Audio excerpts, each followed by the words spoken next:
My girlfriend said, "Don't come to the party tonight," I replied. "He never has to see me again."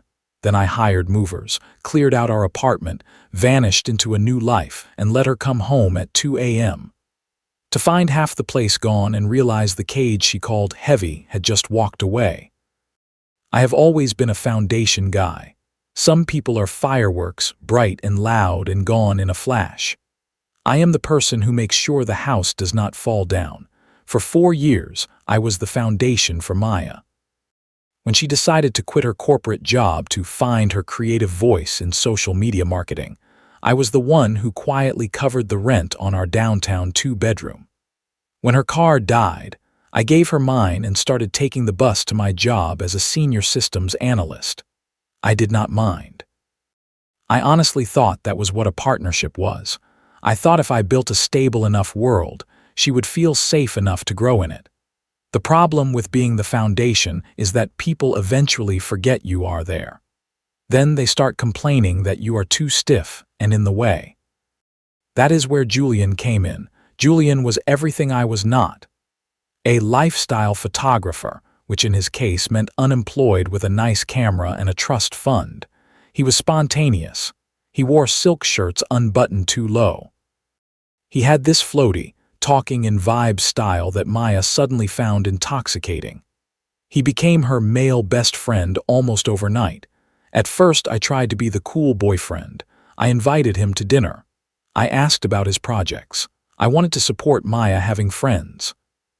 One Tuesday night, after 10 hours of staring at server migration plans, I came home to find them in the kitchen, halfway through a bottle of wine I had been saving for our anniversary.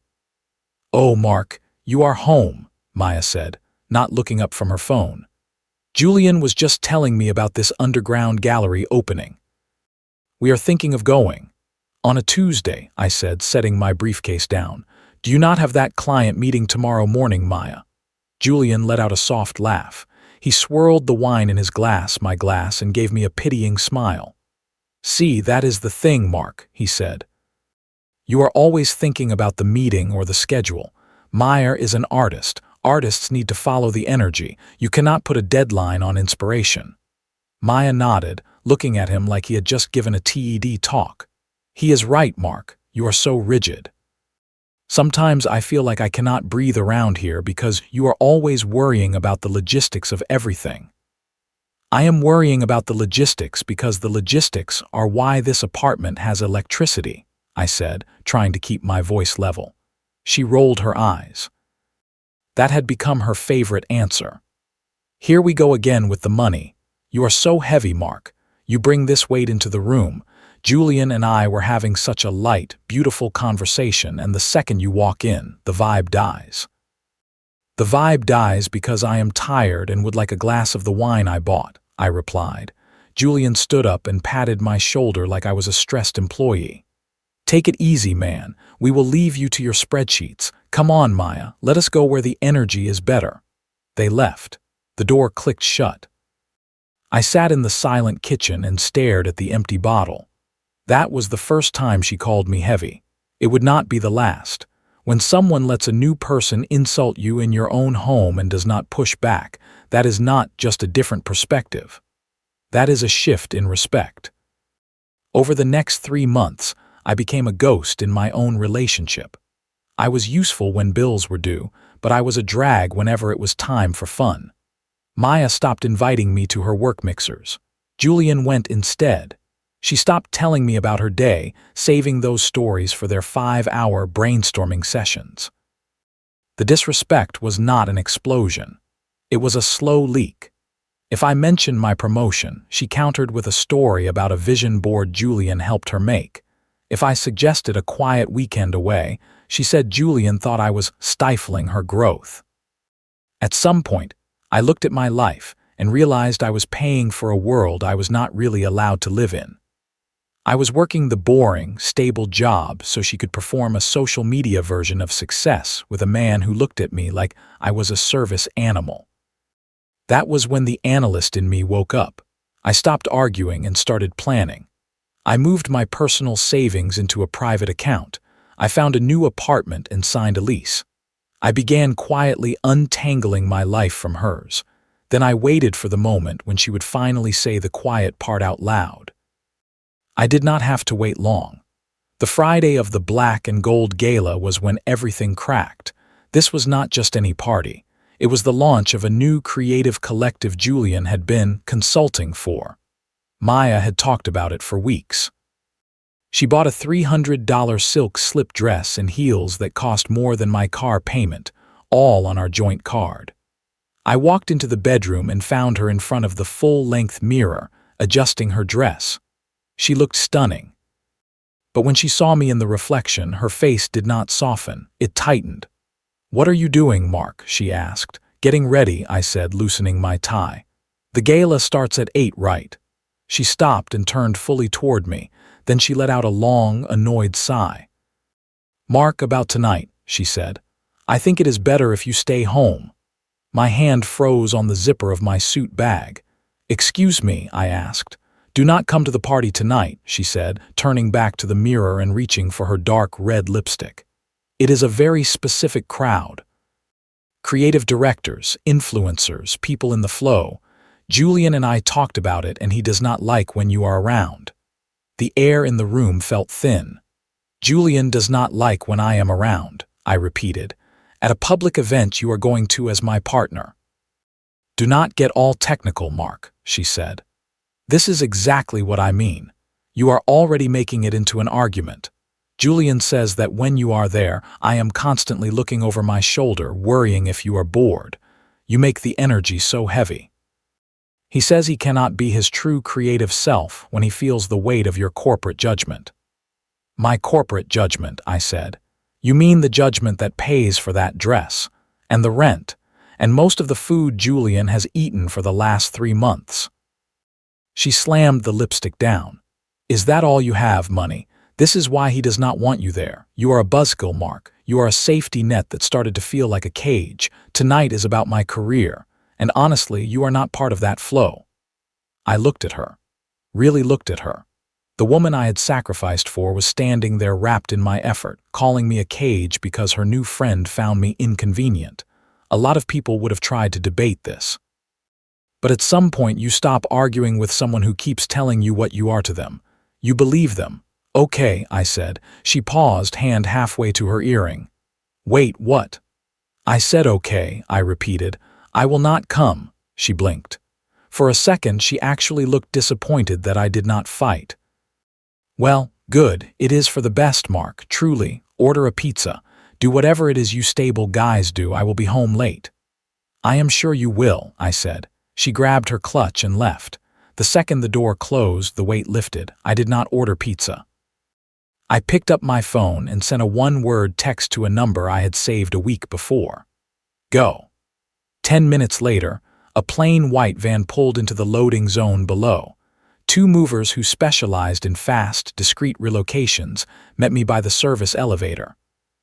I had found them the same way I find everything else: research, logic, references.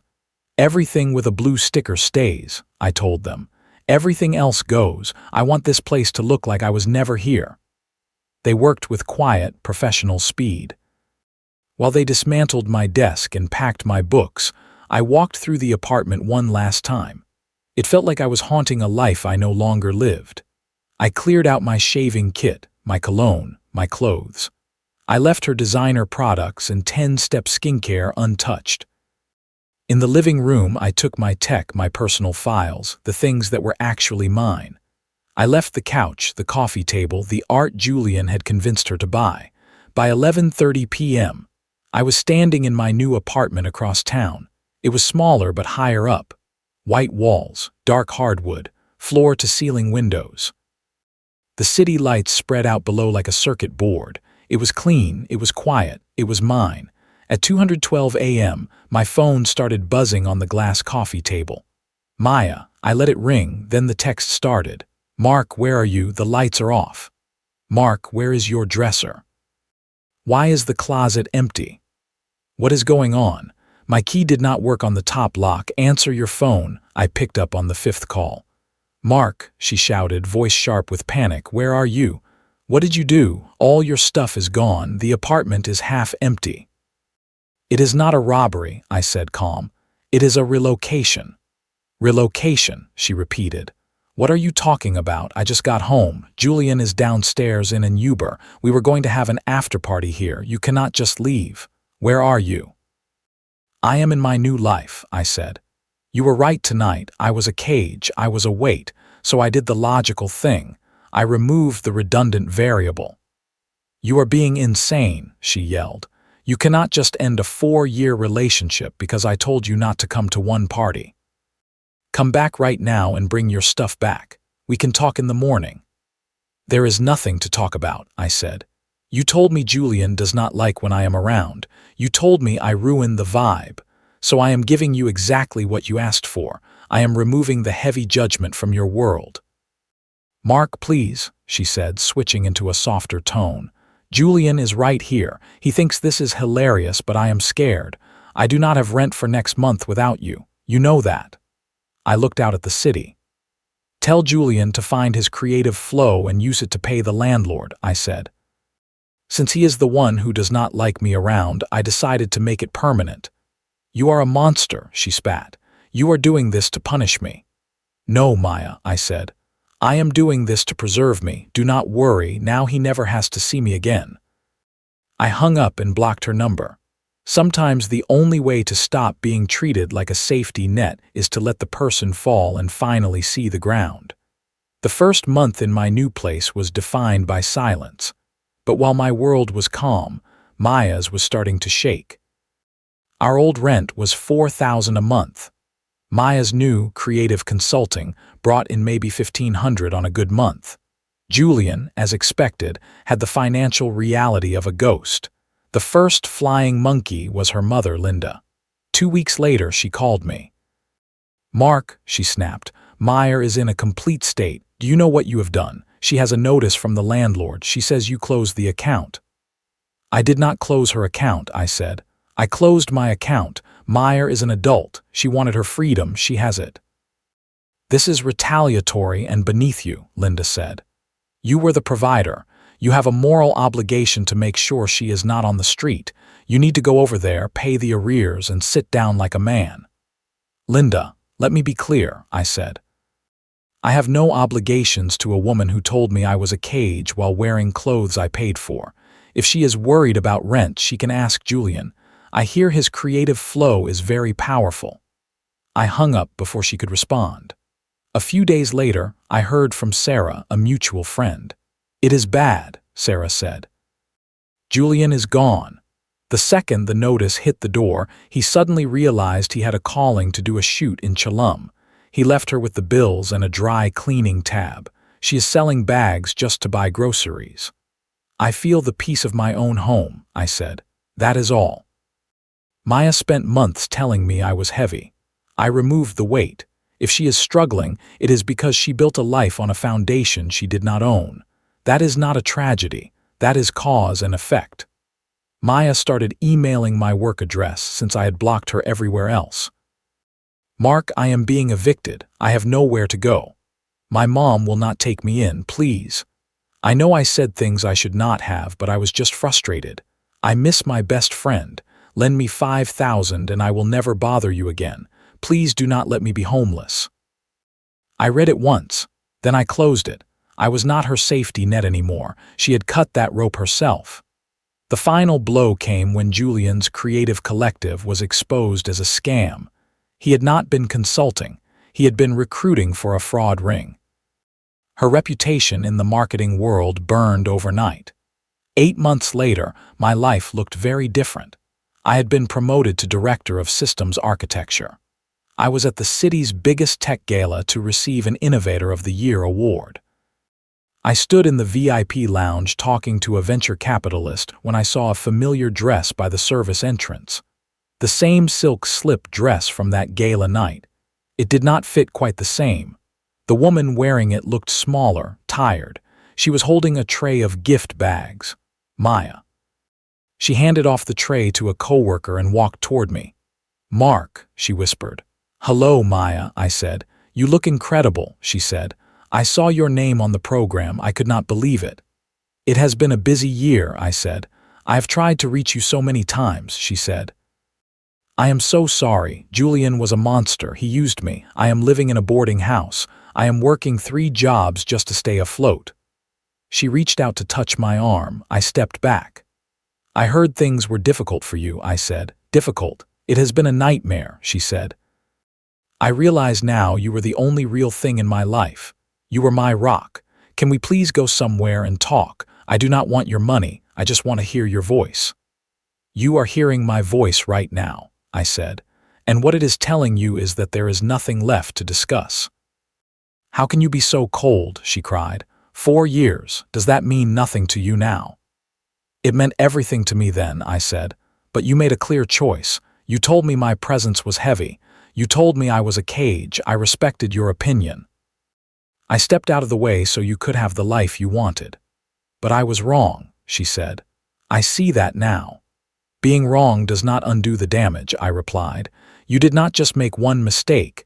You spent months slowly devaluing the person who cared for you most. You lost me because you showed me who you are when you think you do not need me. She stared at me, her face slipping back into that old entitlement. So what? She said. You are just going to stand there in your fancy suit and watch me drown. You are going to be that guy. I am not watching you drown, Maya, I said, checking my watch. I am not watching you at all. I have not thought about you in months. This is the first time I have spent more than 10 seconds thinking about you since I changed my locks. I hate you, she hissed. You are a robot. Maybe, I said with a small smile, but the robot is happy, the robot is successful, and the robot is finally free of the vibe you brought into my life. I glanced toward the stage. I have to go. They are calling my name. I would wish you luck, but you already had all the luck you needed. You just traded it for a vibe. I walked away. I did not look back to see her in the corner of the room. I walked up onto the stage into the bright lights and took my award. As I looked out at the crowd, I realized the best part was not the trophy. It was the simple fact that when I glanced back to the doorway where Maya had been, she was already gone. And for the first time in a long time, the silence felt perfect. Here are some lessons from this story. Lesson 1. If your partner lets someone else decide whether you are allowed to be around, the problem is not the friend. The problem is how little your partner values you. Lesson 2. You are not a cage just because you bring stability, pay bills, or think ahead. Stability is not control. Disrespect hiding behind vibes and energy is still disrespect. Lesson 3. When someone keeps telling you that your presence is heavy, you are allowed to remove that presence and protect your own peace. Lesson 4. Walking away from being used as a safety net is not cruelty. It is self-respect. Adults are responsible for the lives they choose to build. Lesson 5. Sometimes the person who called you boring or rigid ends up wanting exactly the life you were already offering. That does not mean you owe them another chance. What would you have done when Maya said, "Do not come, he does not like when you are around"? Would you have stayed and tried to fight for the relationship, or would you have left like Mark did? Share your thoughts in the comments. Someone who feels like the heavy one in their relationship might need to hear how you see it.